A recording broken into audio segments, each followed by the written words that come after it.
Hello guys, so meron na naman tayong panibagong gagawin ngayon kasi na-miss ni wife yung steak na niluto niya nung nakaraan.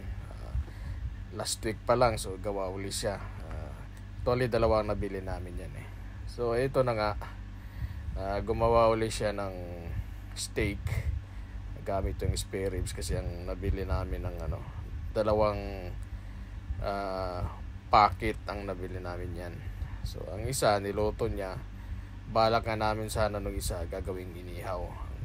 So namiss naman niya yung paggawa ng steak, at saka namiss din ni Daniel. So ginawa na lang niya uli yung isa. So alam na, papadami na naman ng kanin natin ito. So ngayon ang ipapakita natin guys kung anong hinalo niya mga ingredients. Simple lang ang ginawa niya dyan. Naglagay lang siya ng lemon, pinaghalo-halo lang niya. Tapos yan, siyempre unahin niya yung lemon niya dun sa meat. Tapos paminta and soy sauce, tapos tsaka and tawag yung isa. Ayun, naalala ko na. Oyster sauce. So oyster sauce, mga lang, isa, dalawa, tatlo, apat lang ingredients yan. Lemon, paminta, soy sauce, tsaka oyster sauce. So kaya hindi naman marami ang ginawa niya. So wala nang portioning doon sa mga ingredients. Kasi na lang, tansya-tansya. Tsaka kabisado na niya yung paggawa ng steak. Kasi nagawa na niya ng nakaraan. Kontento na siya dun sa lasa na ginawa niya. So yun, wala nang portioning. So makikita nyo guys, pinipiga-piga niya lang niya yung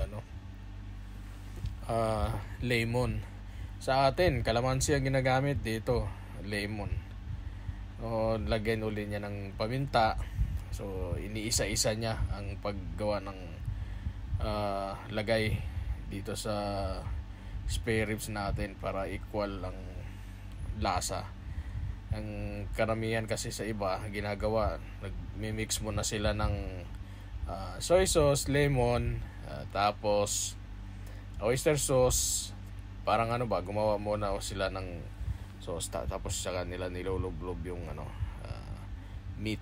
So dito naman kay wife, talagang tsinaga niya isa-isa ang paglagay ng ingredients from lemon, paminta, tsaka pupunta doon sa soy sauce, tsaka oyster sauce. So ayan, kung gusto ninyong sundan ingredients na ginagamit niya, gusto niya rin i-try ang pagluto niya ng steak. So madali lang naman siguro ang pagluto ng steak. Hindi naman nito pang karaniwang ginagawa lang naman ng iba nito. Pag mahilig kang gumawa ka ng beef steak, so pareho lang po ang pagluto niyan.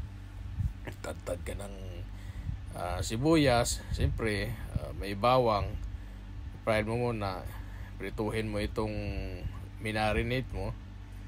After, tapos lagyan mo isa uli ng panglasa doon sa tapos lagyan mo ng sibuyas toppings. Yun lang ang paggawa nito, ang spare rib steak. Alam na sarap na naman ang kain natin ito. So bye-bye, maraming salamat sa inyong lahat. Kung nagustuhan niyo yung video, mag-comment lang kayo dyan kung anong luto ang gusto nyong kagayan yan. Maraming salamat, bye-bye.